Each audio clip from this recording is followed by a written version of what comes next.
Estamos iniciando mais um programa Diálogos no Espaço Democrático, que vai tratar hoje de um tema que muita gente ainda desconhece ou não compreende bem, mas que é considerado um importante instrumento de combate ao aquecimento global. É o mercado mundial de créditos de carbono. É um assunto ao qual tem se dedicado o nosso entrevistado de hoje. Nós vamos conversar com Cândido Bracha, que é integrante do Conselho de Administração do Itaú Unibanco e foi CEO do banco entre abril de 2017 e janeiro de 2021. Graduado em administração pela Fundação Getúlio Vargas, de São Paulo, ele ingressou no Itaú em 2003, após fusão com o BBA, do qual foi sócio fundador em 1988. Ele escreve uma coluna mensal no jornal Folha de São Paulo. Cândido e sua esposa, a ambientalista Tereza Bracha, atuam há 20 anos na preservação do Pantanal, sendo proprietários de fazendas que fazem parte da rede de proteção da Serra do Amolar e também da Aliança 5P. É um grupo que tenta garantir a conservação do bioma Pantanal, adquirindo propriedades na região para formar grandes corredores ecológicos e manter o bioma como o mais preservado do país. Participam também desse programa o ambientalista e consultor do Espaço Democrático, Eduardo Jorge, e o meu colega jornalista da equipe de comunicação da Fundação, o Eduardo Matos. Nós teremos também perguntas, salve amigos, nós teremos também perguntas enviadas pelos economistas Luiz Alberto Machado e Roberto Macedo, ambos consultores do Espaço Democrático. Cândido, muito obrigado por atender ao nosso convite. Seja bem-vindo ao Espaço Democrático. Muito obrigado, é um grande prazer estar com vocês, Sérgio, Eduardo Matos, Eduardo Jorge, com quem eu já tenho contato, enfim, um grande prazer estar aqui conversando. Também ouvi as perguntas do professor Roberto Macedo e do Luiz Alberto Machado. Obrigado pela Obrigado, a honra é oportunidade. nossa, Cândido. O aquecimento global, embora mais do que falado, mais do que discutido, ainda é um tema complexo que não custa nada explicar mais uma vez, né? Eu gostaria que você começasse com uma breve introdução das noções básicas aí sobre esse fenômeno do planeta. Olha, eu acho muito bom começar dando esse panorama, porque ele nos ajuda a entender todas as dificuldades que se seguem em relação a esse tema. Então, a primeira coisa que é curiosa em relação ao aquecimento global, poucos problemas globais têm o nível de concordância que o aquecimento global tem em relação à sua existência. Poucas pessoas de boa fé duvidam da existência do aquecimento global. Também há pouca divergência em relação às causas do aquecimento global. É amplamente aceito que o aquecimento global é provocado pela emissão de gases de efeito estufa, basicamente o dióxido de carbono, mas também metano e outros. E também há pouca divergência em relação à solução para o problema, que é você reduzir e reduzir a zero as emissões de gases de efeito estufa, dado o nível de acúmulo desses gases na atmosfera já.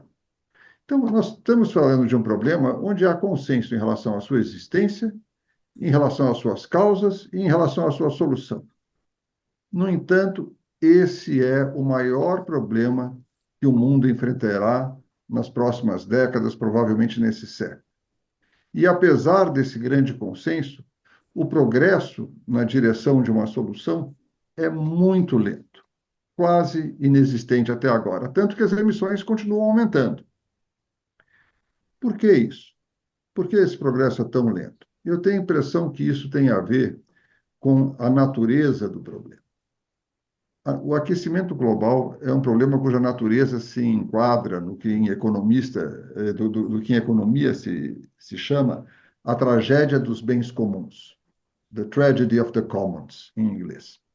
É uma tese que foi elaborada a partir da situação na Inglaterra, logo pós-medieval, onde os fazendeiros tinham os campos comuns onde podiam colocar suas ovelhas. Mas não havia nenhuma regra de quantas ovelhas cada fazendeiro podia colocar. O que aconteceu foi que cada fazendeiro procurava maximizar o seu rendimento colocando o máximo possível de ovelhas no campo. E com isso o campo ficou completamente estragado, enfim, e todos perderam muito. Então a tragédia dos bens comuns, essa norma elaborada a partir daí, ela reza que quando você tem um recurso limitado cujo acesso não é regulamentado, não é controlado por regras, não é controlado por um preço, não é controlado de alguma forma, esse bem acaba sobreutilizado e degenerado. É o que acontece com a atmosfera. Quer dizer, pega o exemplo da origem da tragédia dos bens comuns, onde está o pasto dos carneiros, coloque a atmosfera. Onde estão os carneiros, coloque os gases de efeito estufa. Existe uma capacidade limitada da atmosfera de comportar gases de efeito estufa que jamais foi regulamentada. Sempre, em toda a história, qualquer um pôde emitir esses gases sem qualquer restrição, sem pagar nada por isso. O resultado foi a sobreutilização e a degradação da atmosfera, e essa é o problema que a gente encontra hoje. Por que ele é tão difícil de resolver? Na verdade, a solução é muito fácil, né? Se nós pensarmos, é uma solução intuitiva. Cobra um preço para colocar o carneiro no pasto. Cada carneiro, 1 libra, 10 libras, enfim. Coloca um preço que equilibre a oferta e a procura. Coloque um preço para as emissões de carbono. No entanto, você tem interesses estabelecidos, você tem países que são grandes emissores hoje. A China emite 29% das emissões globais, os Estados Unidos emitem 14% das emissões globais, a União Europeia emite 9% das emissões globais, e especialmente China e Estados Unidos não querem nem ouvir falar de colocar um preço nas suas emissões. Por isso que eu caracterizo o problema do aquecimento global como uma situação de furto continuado. Quer Hum. dizer, há países que estão se apropriando do que não lhes pertence, que é a capacidade da atmosfera de absorver gases de efeito estufa, e se recusam a pagar por isso. Aí, Na minha linguagem, é furto. aí, se você me permite, então eu entraria já na questão do chamado mercado de crédito de carbono. Em entrevistas recentes, você disse que esse seria o melhor instrumento no sentido de combater o aquecimento global. Como é que isso funcionaria? Eu não tenho nenhuma dúvida que esse é o melhor instrumento. Mas deixa eu só dizer o seguinte: como é que você muda essa situação? Então, você precisa reduzir a zero, até 2050, a emissão de gases de efeito estufa para que o aquecimento global não exceda 1,5 graus, não exceda 2 graus centígrados, tornando a vida na Terra ainda tolerável, especialmente nas regiões tropicais, onde nós aqui no Brasil vivemos. Muito bem, para você reduzir as emissões, tem 3 caminhos teóricos que não são excludentes. O primeiro caminho, o mais intuitivo, é mudança de hábitos. Em vez de trabalhar de carro, vai trabalhar de bicicleta. E, enfim, e todas as outras coisas, onde você usa energia, não use energia, faça de outra forma. Enfim, no limite, reduza a população, tenha menos filhos. Enfim, mude os seus hábitos para emitir menos carbono. Esse é um método, é uma forma. A outra forma é não mude os seus hábitos, mude a forma de produzir os bens e serviços que você consome. Então, em vez de ir de carro a combustão, vá de carro elétrico. Enfim, e todas as outras, em vez de produzir combustível para navio com diesel, produza com hidrogênio verde. Em vez de, enfim, todas as inúmeras maneiras, né, em vez de produzir energia com petróleo e gás, produz energia solar, produz energia eólica e assim por diante. Então, a segunda forma é com mudanças na forma de produzir as coisas. E a terceira forma é capturar carbono do ar, é reduzir a quantidade de carbono que está no ar. Essa forma existe aquela que a natureza nos ensinou. Cresça plantas, florestas. As plantas, as florestas, quando crescem, capturam carbono. Então, recupere áreas degradadas, preserve as florestas existentes. Isso captura carbono. E há um esforço grande, e até agora absolutamente infrutífero, de pessoas ligadas na tecnologia, como Bill Gates, John Doerr, de tentar formas mecânicas, físicas, de extrair carbono do ar, Direct Air Capture, ou Carbon Capture and Storage, que por enquanto tem sido caríssimo, não tem. Mas é uma grande esperança daqueles que querem continuar queimando combustíveis fósseis, é conseguir capturar o carbono que esses combustíveis fósseis emitem. Muito bem. Então você tem essas três formas.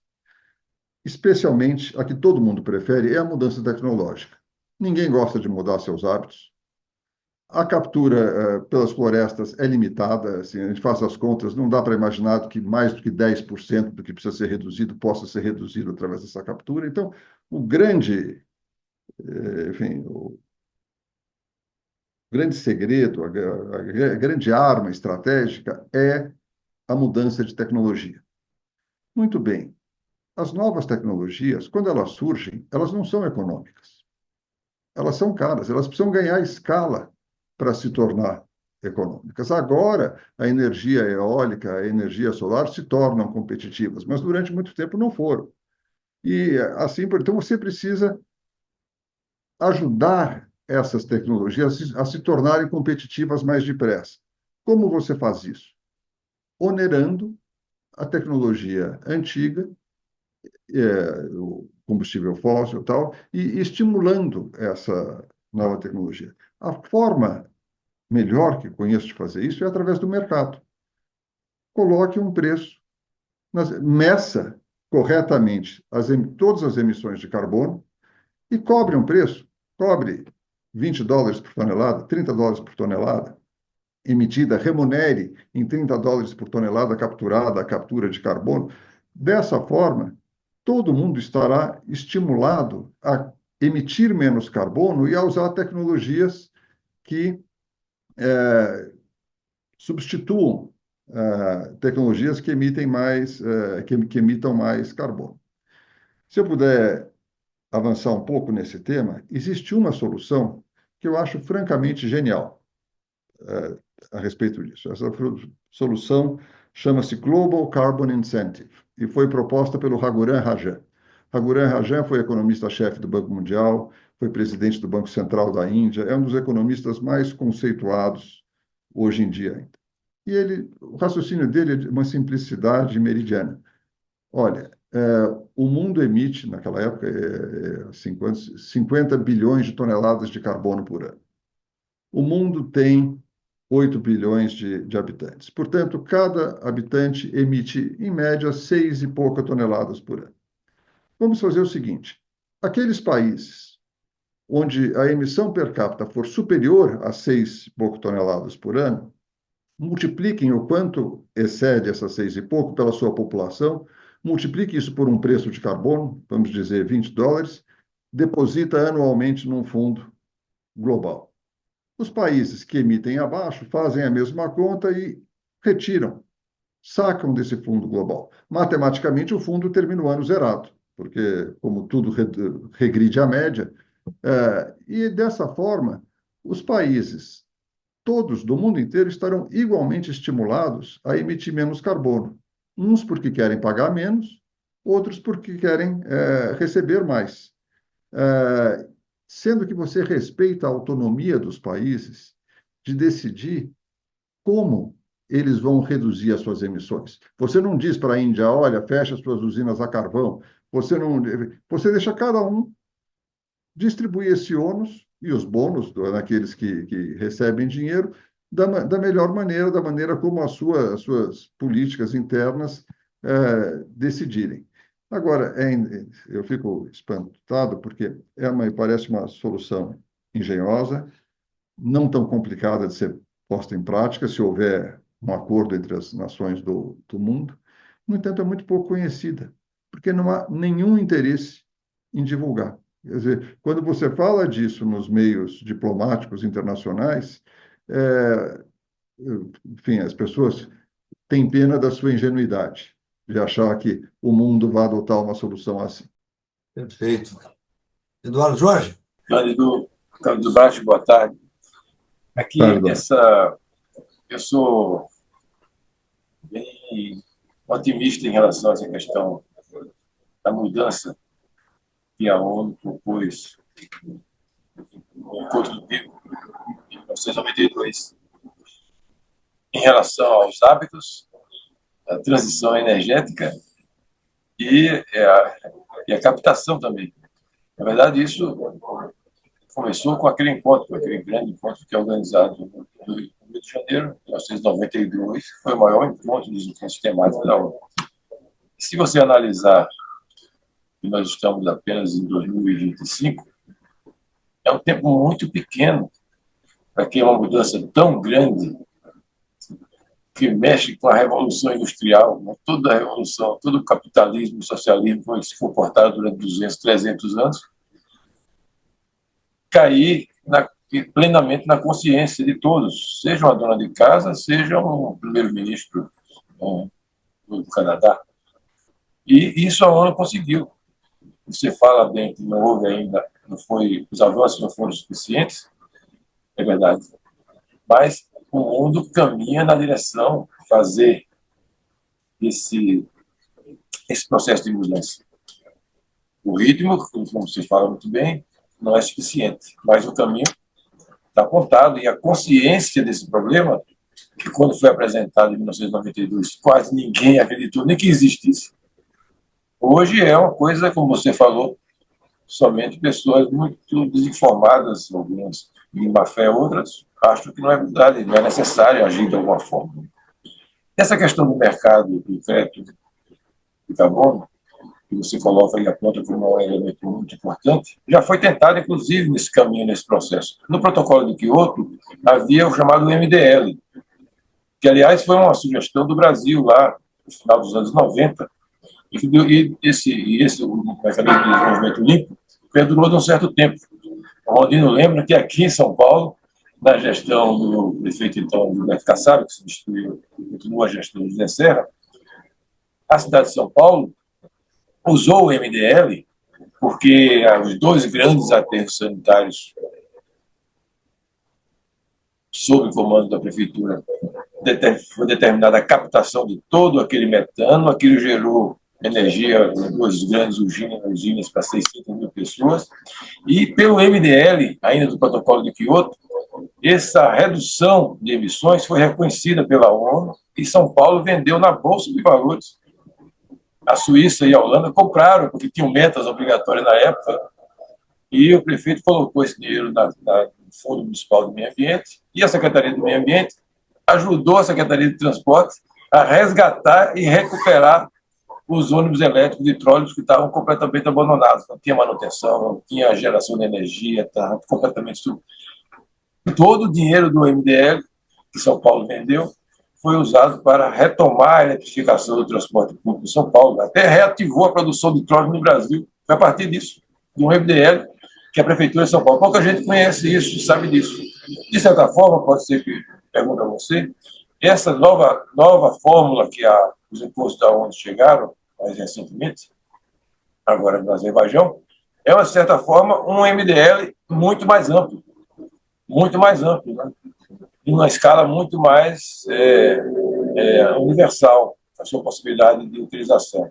Algumas pessoas, é isso, eu queria também que você comentasse, algumas pessoas que têm, vamos dizer assim, que têm descrédito em relação à capacidade do mercado se regular a economia, acham que isso daí, na verdade, vai ser uma fórmula de manter a estrutura de países e empresas que não querem mudar na direção do Acordo de Paris, usar isso como mecanismo, não fazer as alterações estruturais dos seus negócios. Não acredito nesse mecanismo de mercado. Como é que você avalia essa crítica também, que é feita, era feita já ao MDL e agora também é feita ao mercado de carbono? Obrigado pela pergunta, Eduardo. Boa lembrança do MBL. Eu quero comentar a sua pergunta respondendo 3 aspectos. O primeiro, eu quero falar brevemente sobre a questão de otimismo e pessimismo na questão climática. Eu acho que a gente tem que ser otimista. Quando o otimismo é uma ferramenta para atuação, é algo que nos faz atuar, que nos faz agir com mais energia, com mais impulso, achando que a gente é capaz de criar uma solução. E quando a gente acredita que a ação vale em si, ela não está necessariamente ligada ao resultado objetivo daquilo, ela vale porque a causa é boa. Eu tenho medo do otimismo e do pessimismo, aliás, quando eles se dão as mãos na inação. Aquele otimista que diz, o mundo sempre resolveu, o mundo vai resolver mais uma vez, não preciso fazer nada. Alguém vai resolver isso. Ou o pessimista que diz, olha, esse negócio aqui realmente é muito complicado, não vai dar certo, não adianta fazer nada. E aí, então, o otimista e o pessimista têm exatamente o mesmo comportamento, que é não fazer nada. Desses eu tenho medo. Mas o otimismo que predispõe para a ação, eu acho que ele é fundamental, é um combustível fundamental para a gente agir. A questão de Baku agora, o que aconteceu em Baku foi a regulamentação do artigo 6. O artigo 6, você veja, existe desde 2015, levou 10 anos para ser regulamentado. No Acordo de Paris, os países se comprometeram a reduzir a zero as suas emissões num horizonte de tempo determinado. A maior parte dos países até 2050, mas alguns vão até 2060, como a China. O artigo 6 diz o seguinte, olha, além de cada país se comprometer com a sua redução, um país pode fazer pelo outro. Então, se eu consigo fazer tudo o que eu quero e ainda consigo reduzir mais, eu posso reduzir um pouco da cota do seu país que está com dificuldade de atingir. E eu vendo para você isso. Então, esse é o artigo 6 e é isso que foi regulamentado em Baku, tanto nas transações entre governos quanto nas transações nos mercados privados. Acho que é um grande avanço e é uma felicidade que isso venha concomitante com a aprovação do nosso mercado de carbono interno aqui, depois a gente pode falar disso. Agora, a questão que você levanta é uma questão interessantíssima. Bom, e as críticas de que essa compensação de créditos, quer dizer, quando você captura carbono através, você plantou uma floresta nova, recuperou uma área degenerada, você captura carbono e você vende esses créditos para uma indústria europeia, e os ambientalistas europeus, especialmente, reclamam disso, protestam, dizem, esse negócio não vale. A indústria tem que reduzir as emissões dela. Vocês estão dando uma saída fácil para a indústria. Vocês plantam uma floresta no Brasil e a indústria está dispensada de reduzir as suas emissões porque comprou seus créditos. Não queremos isso. Bom, eu acho que isso é de uma miopia sem limites. Quer dizer, porque esse ambientalista europeu está esquecendo que o aquecimento global é global. Quer dizer, a emissão de gás de efeito estufa em qualquer país do mundo aquece o país dele. Então, a redução de gás não interessa aonde ela aconteça. Agora, concordo com ele, quer dizer, se você tem uma indústria que pode reduzir, mas está muito mais barato plantar florestas no Brasil ou na África, onde seja, eu acho que deve haver um limite para isso. Mas é o tipo de problema simples de resolver. Limita em 10%. Quer dizer, ninguém pode usar compensação para mais do que 10% das suas emissões. Pronto, isso é mais ou menos o que vai dar no mundo como um todo mesmo, esses 10%. Não tem problema. Então, isso aqui é o que eu chamo de fogo amigo. Quer dizer, são pessoas que pensam da mesma maneira, são ambientalistas lá, são ambientalistas aqui, todo mundo querendo controlar as emissões, mas acabam se pegando nas suas diferenças e não na coisa que os aproxima. E, em grande parte, essa dificuldade de entendimento global que tem atrasado a evolução do combate ao aquecimento. Cândido, eu vejo também essa visão formada pelo um absolutismo de pessoas que pensam que a economia pode ser ou planejada totalmente ou totalmente comandada pelo mercado. E aí, né, tem alergia a qualquer mecanismo que fuja da sua ideologia, de como ele deve se organizar o mundo. Né? Então, e nada mais razoável do que combinar as duas coisas, né, como você mesmo colocou aí. Né? Planejar Perfeito. e usar o mecanismo de mercado, né, que é bastante eficiente. Perfeito. Concordo integralmente, Eduardo. Vamos em frente. Eduardo Matos, sua pergunta. Eu gostaria de falar sobre o mercado de crédito de carbono no Brasil, que acaba de ser regulamentado, né? O senhor acredita que o país está preparado para participar do mercado mundial? Precisa estar, precisa estar. Agora, vamos ver que esse mercado mundial ainda não existe. Quer dizer, nós temos alguns mercados regionais muito desenvolvidos. O principal deles é o mercado europeu, o mercado da Comunidade Europeia. Aliás, a Comunidade Europeia dá exemplo nessa questão da seriedade com que enfrenta o aquecimento global. Como é que funciona lá, Eduardo? Funciona da seguinte maneira. Primeiro, quem é que está abrangido por esse mercado regulado? Basicamente, quem tem chaminé. Quem tem chaminé, indústrias e coisas que têm uma chaminé e emitem mais do que tantas mil toneladas por ano. Então, todos esses setores industriais, no começo, você estabelece uma curva. Olha, siderurgia. Hoje, a sua siderúrgica emite 100 toneladas de carbono. Em 5 anos, ela terá que ter reduzido isso para 95, em 10 anos para 85. Enfim, você faz uma curva.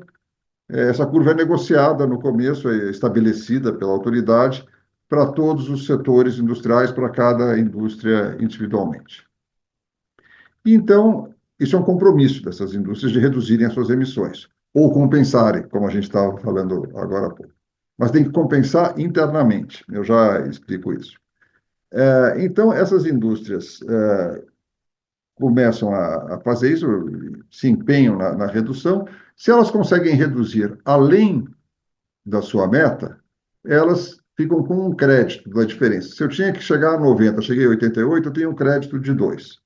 Se elas ficam aquém, elas ficam devendo. Esses créditos e dívidas são a moeda básica para o mercado europeu de carbono. Então, só que você só pode comprar e vender de um para o outro, nesse mercado regulado. E o preço nesse mercado regulado da tonelada, para você ter uma ideia, anda nos 90 euros. É um preço bastante caro, porque a oferta é limitada. Essa indústria não pode comprar créditos de carbono de uma floresta plantada no Brasil. A floresta plantada no Brasil hoje só funciona no mercado voluntário. O que é o mercado voluntário? São aquelas empresas que não estão obrigadas a reduzir, mas querem colocar, enfim, são bons cidadãos corporativos mundiais, que querem anunciar, porque por crença, por valores, por fins mercadológicos, querem dizer, nós aqui fazemos um produto verde, ou reduzimos em tanto, e assim por diante. Bom, esse é o mercado que existe hoje mais desenvolvido europeu. Você tem também o mercado japonês. Na Califórnia, você tem um mercado específico para o setor de energia, mas nos Estados Unidos fora isso não existe nada praticamente. A Austrália acabou de aprovar, Coreia do Sul aprovou também, e o Brasil aprovou. Ainda não está regulado, quer dizer, essas curvas que eu falo. E o desenho do mercado brasileiro é muito parecido com o do mercado europeu. E essas curvas serão estabelecidas agora, eu acho que demora pelo menos uns 2 anos, Eduardo, para que esse negócio seja para valer. Você começa tendo primeiro que comunicar, que medir, e essas indústrias precisam medir e divulgar as suas emissões para depois passarem a reduzir. Quer dizer, o mercado é criado, a medição correta é um ponto, é uma pré-condição, é um ponto fundamental disso. Eu acho que o Brasil precisa fazer um bom trabalho nisso. Por que o Brasil precisa fazer um bom trabalho nisso? Porque o Brasil é dos países que mais tem a se beneficiar com a criação, com o mercado de carbono, com a possibilidade de comercializar créditos de carbono globalmente. Ele tem a se beneficiar, seja porque esse potencial de captura que a nossa natureza tem, seja por causa do potencial de produção de tecnologia verde, com produtos como o hidrogênio verde, todos os metanóis, a nossa matriz energética das mais limpas do mundo, enfim, é um enorme potencial de participação no mercado de baixo carbono. Mas tem um outro motivo também que não é tão animador. É porque nós somos dos países mais vulneráveis ao aquecimento global. Quer dizer, para nós é literalmente uma questão de sobrevivência. A gente se dá bem se o problema for resolvido e a gente se dá muito mal se demorar. Nesse ano de 94, a gente teve uma avant-première disso, com os incêndios, com a falta d'água, com a quebra de safras e assim por diante. Quer dizer, um país dependente de água, dependente da agricultura como nós somos. Em zona tropical, os efeitos do aquecimento aqui são muito mais acentuados do que nas zonas temperadas do mundo. Então, assim, não é ciência de foguete, não é muito difícil. Precisa de comando central, precisa de regras claras, precisa de medição adequada, mas se os outros fazem, não há nenhuma razão pela qual o Brasil não possa fazer. E o Brasil precisa fazer para se credenciar como uma voz com autoridade nas discussões globais de carbono. Eduardo Jorge, mais uma vez. Do Bracha, eu acho que nessa questão do clima, do aquecimento global, nós temos o maior exemplo de governabilidade, de experiência de governabilidade mundial. O que falta para aquela sua proposta tão inteligente, que você abordou há pouco tempo atrás, a compensação entre os países, é uma melhor governança global, né? Acordos multilaterais funcionando de forma muito mais ampla. E nessa questão climática, com o encontro aqui no Rio de Janeiro, em 1992, depois todas as COPs anualmente, sistematicamente se reunindo ano a ano, e o Acordo de Paris, que foi uma COP também, esse eu acho, para mim, é o exemplo máximo na história da humanidade de um esforço de governabilidade global, mesmo que seja setorial, na questão climática e aquecimento global. É por isso que eu sou otimista com a humanidade, né? Isso nunca existiu. Nunca existiu. Mas o que eu queria saber de você é que, levando em conta esse ponto do Acordo de Paris, que foi um dos pontos altos dessa governabilidade, né, a sua avaliação de como nós estamos no caminho de 2050 e o esforço dos países, se você destaca alguns países, se você vê alguns países, porque uma coisa que me incomoda muito, né, é que países grandes, que não estão naquele rol dos responsáveis pela Revolução Industrial, que tiveram metas obrigatórias, como o Reino Unido, como a Alemanha, mas países grandes como a China, como a Indonésia, como o Brasil, como a Índia, eles muitas vezes se colocam numa posição como se fosse um Malawi, como se fosse uma Guiné-Bissau, como se fosse uma Honduras, como se fosse um Tuvalu, e não aceitam que tenham tarefas específicas, continuam apontando o dedo para o passado. Então, eu tenho uma preocupação grande como esses países gigantes, no qual o Brasil está incluído, estão se comportando em relação ao Acordo de Paris. Eu concordo com você que o Acordo de Paris é algo admirável. Aquele escritor Stefan Zweig escreveu um livro que chamava-se Momentos Supremos da Humanidade. Ele pegava 11 momentos na história do mundo que ele achava onde a humanidade foram assim, nem todos eram positivos, mas onde que foram expoentes na história da humanidade. Se ele fosse escrever o livro hoje, acho que ele citaria o Acordo de Paris como um desses momentos supremos, quer dizer, que aquele acordo tenha sido possível. Só que, por enquanto, ele não saiu do papel. Você tem a continuidade do acordo, que é cada país diz que vai chegar a zero até tal data, precisa apresentar suas NDCs, contribuições nacionais definidas, de como vai chegar naquilo, como vai fazer isso. O Brasil acabou de apresentar agora com um intervalo de segurança, enfim, as coisas ainda estão. E se você somar todas as NDCs, você não chega no zero. Quer dizer, então, está derrapando um pouco no acordo de Paris. O que eu acho que a gente precisa ter uma certa dose de compreensão para isso. Mas a gente não pode ter uma dose de compreensão quando os Estados Unidos se retira do acordo de Paris. Aí não, enfim, ele, o segundo maior emissor do mundo, o maior emissor do mundo, historicamente, de longe, se retirar do acordo. Então, eu acho que nós. Agora, eu sou contra a ideia que se faz muitas vezes de abandonar o Acordo de Paris como uma coisa que ficou, como se fala, enfim, que ficou utópica, que ficou obsoleta. Eu acho que é o melhor acordo que nós temos ainda e nós temos que persegui-lo, temos que insistir nele. Essa questão que você coloca dos países médios, eu acho que você tem toda a razão. E acho que ela se aplica especialmente na questão das compensações. Só para. Nós temos três coisas no acordo, me parece: compensação, adaptação e mitigação. Compensação é aquele dinheiro que você dá para os países mais pobres que mais sofreram com o aquecimento global. Você os compensa pelas perdas que eles estão tendo. Quer dizer, eles estão tendo inundação, tendo quebra de safra, tendo incêndio, tendo diabo a quatro, por causa das emissões que eles não fizeram, que o resto do mundo fez e o resto do mundo ficou rico com isso. Então, existe um fundo de compensação. Esse fundo, até recentemente, tinha 700 milhões de dólares, uma coisa mais ridícula do mundo. E é nesse fundo que eu acho que que não faz nenhum sentido o Brasil, a Indonésia, a Nigéria se habilitarem nesse fundo. Quer dizer, isso é para as nações realmente mais carentes. Daí você tem os recursos de adaptação.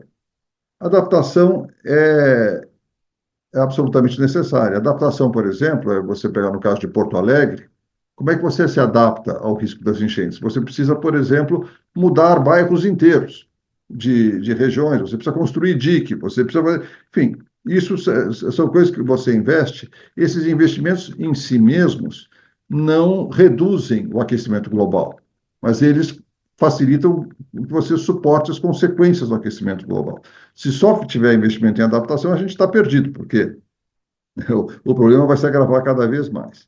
E o terceiro investimento é em mitigação, que esses sim são aqueles três que eu falei: mudança de hábitos, tecnologia e captura. É onde você efetivamente está mitigando, está reduzindo as emissões. E esses devem valer para todo mundo. O Brasil vai sediar a COP30 esse ano, né, em Belém, e recentemente o senhor escreveu um artigo no qual propôs que fosse construído uma espécie de Acordo de Belém. Seria, logicamente, um caminho para a redução real das emissões de gases do efeito estufa. O que seria esse acordo? Olha, Eduardo, esse acordo ele está baseado nas coisas que eu já falei aqui. Ele se baseia na crença de que nós precisamos ter um mercado mundial de carbono. Precisamos ter um preço global para o carbono. Esse é o sonho grande. O olho que olha a realidade, tem um olho olhando esse sonho grande. O olho que olha a realidade, esse negócio não vai acontecer tão cedo. Quer dizer, com a China e os Estados Unidos empacando, isso não vai. Mas então, vamos procurar coalescer em torno dos bons mercados. Vamos tentar nos juntar aos melhores. E o melhor é a Europa. E a Europa, eu esqueci de falar de um mecanismo que ela tem aquele mercado que eu contei como é que funciona. Mas imagine o seguinte: eu sou uma indústria siderúrgica na Europa, estou lá na Bélgica produzindo aço, bom, pagando um imposto, uma taxa pelas minhas emissões de carbono. Daí vem uma indústria siderúrgica que está na China e exporta para a Europa sem pagar isso. Concorrência desleal. Então, a Europa inventou um negócio que é um imposto cobrado na fronteira. Todos os produtos importados para a Europa pagam uma taxa pelo carbono contido na sua produção, como se tivessem produzido esses produtos dentro da Europa, sujeitos às regras europeias. Chama-se CBAM, Carbon Border Adjustment Mechanism. Então eu pensei o seguinte: olha, em relação à Europa, a gente disputa muito com a Europa, especialmente o nosso agribusiness disputa muito, questão de protecionismo. Olha, vamos tentar nos apoiar nas coisas que nos unem, mais do que nas coisas que nos separam. E o que nos une é esse necessidade de combater o aquecimento global, esse desejo de fazer isso de uma maneira articulada. Então, vamos adotar as regras do mercado europeu de carbono. Vamos criar um mercado comum de carbono. Vamos nos juntar à Europa, vamos juntar ao Japão, vamos trazer a Austrália, vamos construir isso diplomaticamente e, em torno desse novo grupo, criar essa barreira de cobrar pelos produtos de fora. Então, a Índia, quando quiser exportar para qualquer país desse bloco do mercado comum de carbono, os Estados Unidos, quando quiser exportar para qualquer país desse mercado comum de carbono, vai ter que pagar essa taxa de carbono. Então, é uma forma de você induzir outros a aderirem. E à medida que, enquanto isso acontece, as consequências do aquecimento global, infelizmente, vão se agravar, então você vai tendo mecanismos de compensação e que vão estimular a aderência a esse mercado. Então, a minha ideia, a minha proposta, o meu sonho, é que em Belém a gente construísse o núcleo duro disso. Quer dizer, que nesse ano que temos até lá, quer dizer, que o Brasil, Austrália, Europa, Coreia já comecem a costurar o que seria esse mercado comum de carbono, um mercado global comum de carbono. Então, é assim, se não dá para fazer de uma vez, é aquela história, vamos tomar a sopa pelas bordas, né? Vamos fazer aos poucos. Agora eu fiquei com a curiosidade de Aliás, emendar na pergunta dele. Essa sua ideia de aderência a esse mercado comum de carbono, você já tentou levar aqueles que vão cuidar da COP30 no Brasil, ou o governo brasileiro, para que façam uma proposta concreta nesse sentido? Olha, no dia seguinte que eu publiquei o artigo na Folha, eu publico um artigo mensalmente na Folha, então faz 2 meses. Eu recebi mensagens de pessoas que estão no governo envolvidas com isso, dizendo: olha, temos uma ideia parecida, estamos pensando nisso, como é que você pensa? Enfim, tive conversas encorajadoras nesse sentido. Você sabe que eu digo, Sérgio, eu brinco, eu fui executivo bancário há muito tempo, me aposentei há 4 anos, eu digo assim: olha, eu passei de executivo a reflexivo. Hoje eu reflito, eu tenho ideias, eu até escrevo sobre as ideias, e é isso, não executo nada, mas tenho conversado sobre isso, sim. Ah, mas é animador que mas alguém de lá pense. de certa forma, Raulino, o que ele está propondo é o caminho do nascimento da União Europeia. E É, foi assim também, de certa forma, é isso né? mesmo. Que esse foi o caminho, né? Foi um caminho de adesões e parciais em setores, no setor siderúrgico, parece que começou com isso, né? E foi se agregando até o sucesso que é hoje a União Europeia, que é a experiência de governabilidade mundial mais avançada que a humanidade já teve. Algo que une a França e a Alemanha no mesmo local. Quem conhece a história sabe o que significa isso, né? Pena que Verdade. a Inglaterra deu aquele pulo fora e agora não sabe como voltar. Mas É, a. a Inglaterra deu pulo fora, mas ela está se comportando muito bem ambientalmente. Do ponto de vista Ah, ambiental, bom, isso é verdade. ela não Isso é verdade. retrocedeu.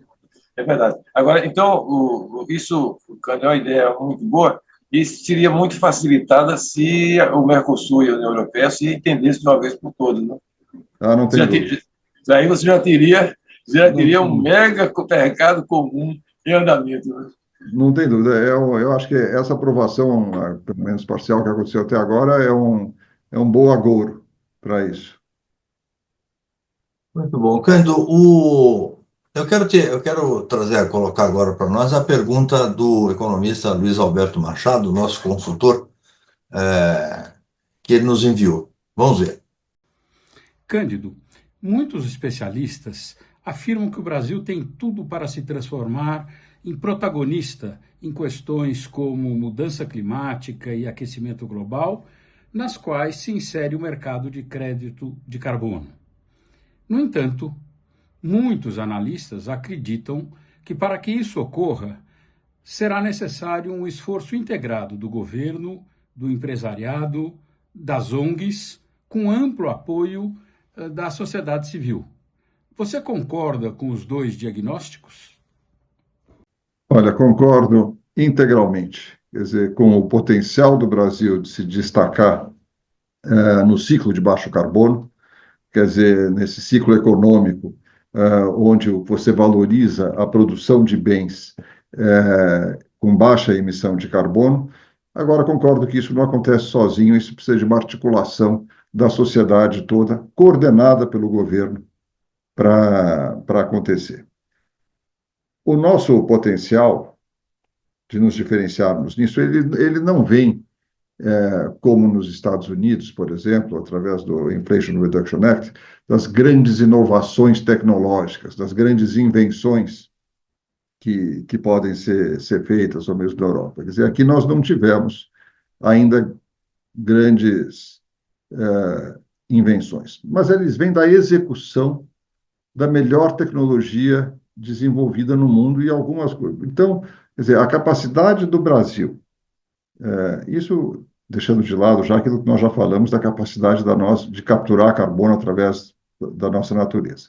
Mas a capacidade do Brasil de desenvolver produtos baseados na sua matriz energética limpa, então tudo aquilo que requeira energia barata e limpa para ser produzida, o Brasil se destaca enormemente.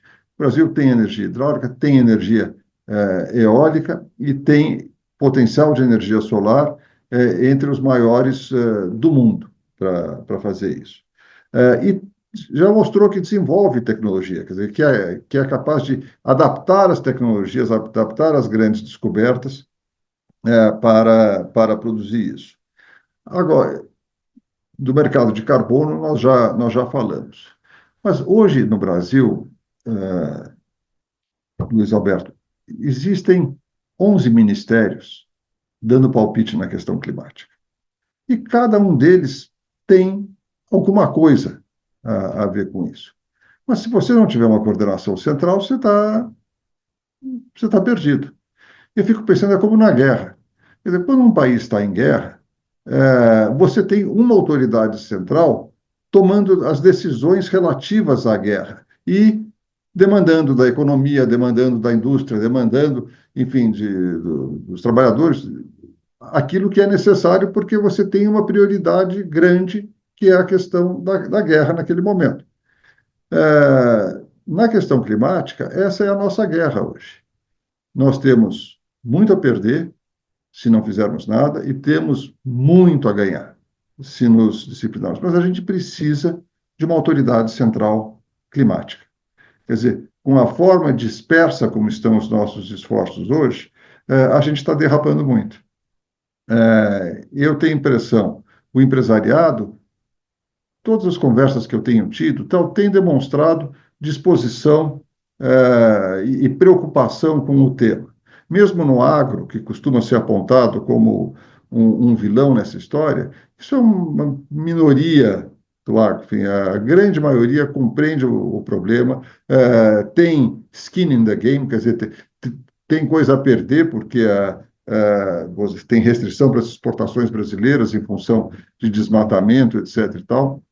Então, nós temos que nos articular para enfrentar isso.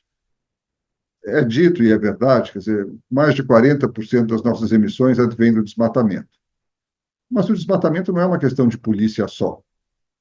Colocar a polícia lá na Amazônia e resolve o problema. Isso pode resolver o problema 1 ano, 2 anos. Se você quiser resolver o problema por 20 anos, você tem que mudar as condições de produção na Amazônia, você tem que mudar as condições de proteção, tem que mudar as condições de segurança, mas você tem que fazer com que a floresta em pé, todo mundo diz que a floresta em pé vale muito mais do que a floresta derrubada. É verdade para o mundo todo que respira e tal, mas não é necessariamente verdade para o homem que está lá na Amazônia. O que ele ganha com a floresta em pé? Aqui entra o negócio do mercado de carbono, mas entra também desenvolvimento de tecnologia ligada à questão de biodiversidade. Enfim, nós precisamos de um esforço central não no modo cubano necessariamente, Eduardo Jorge, mas precisamos, enfim, de um esforço de coordenação de governo alinhado na questão do aquecimento global. Muito bom. A próxima questão foi enviada pelo professor Roberto Macedo, economista aqui, nosso consultor do Espaço Democrático. Vamos ouvir. Olá, Cândido. Minhas perguntas serão voltadas aí para o hidrogênio verde. Primeiro, do que se trata? Como é produzido? Segundo, como é utilizado? E terceiro, se o Brasil tem condições de desenvolver esse produto. Bom, Roberto, você fez uma pergunta para um físico, e eu sou um administrador de empresas, nem economista eu sou. Mas eu tenho estudado o assunto, então eu vou explicar da maneira como eu fui capaz de entender.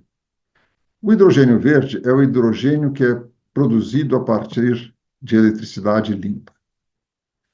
Como é que você produz hidrogênio? Tem várias formas. A forma principal é através da eletrólise. Na eletrólise, você separa a água, é H2O, você separa o H2O2 e fica com o H2, que é o hidrogênio. Então, é um processo que você usa muita energia, aplica na água, faz a eletrólise e sai com a molécula de hidrogênio, que é o H2. Essa é a forma de produzir hidrogênio verde. Bom, o que você faz com isso? O hidrogênio é um gás, e como tal, ele é difícil como gás, é difícil de armazenar, difícil de ser utilizado. Mas ele, combinado, ele tem um potencial enorme. Então, uma das principais usos dele é para fazer amônia. Amônia é um componente fundamental dos adubos. É usado na agricultura, é o H2N2. Então, você junta o hidrogênio com a molécula de nitrogênio e faz amônia. A amônia hoje emite 1,8% das emissões globais. É tanto quanto o Brasil emite no mundo. Se você fizer a partir de hidrogênio verde, não emite mais nada. Você reduz isso. Ou então, para mostrar a capacidade do Brasil, esse hidrogênio, esse H2, pode ser combinado com o CO2, dióxido de carbono, que vem de processos naturais, como, por exemplo, a fermentação da cana-de-açúcar. Então, compondo o hidrogênio com o CO2, com o dióxido de carbono, que é emitido nessa fermentação, você produz os e-combustíveis, o e-metanol. E o e-metanol é o combustível que melhor substitui o diesel, por exemplo, na navegação de longo curso. E o Brasil tem o sol para produzir a energia limpa para ser usada na eletrólise, tem os processos que produzem dióxido de carbono naturalmente, como fermentação da cana-de-açúcar, então tem um potencial de produção desses combustíveis verdes extraordinário. Para você ter uma ideia, Roberto, como isso é importante, nessa semana passada tive uma matéria no Washington Post dizendo que lá nos Estados Unidos, onde eles têm esses 360 bilhões de dólares de subsídio para tecnologias verdes, é o Inflation Reduction Act, as empresas estão pedindo para poder produzir hidrogênio que não vai ser verde, vai ser assim, esverdeado, pouco esverdeado, porque querem produzir com base em gás natural, porque não conseguem produzir com base em energia solar. E com base em gás natural, daí não precisa da eletrólise, é um outro processo químico que, enfim, resulta na produção do hidrogênio. Aqui no Brasil, nós podemos produzir, acabou de ter uma concorrência feita pelo BNDES para financiar iniciativas desse tipo, e nós podemos nos tornar muito competitivos na produção desses combustíveis à base de hidrogênio verde, da amônia à base de hidrogênio verde. Enfim, é um dos produtos mais promissores da pauta verde da nossa indústria. Acho que já até abusamos demais da sua paciência, mas valeu muito a pena, porque o esclarecimento a respeito dessas possibilidades todas até que aumentam o nosso otimismo, né? Não exagerado.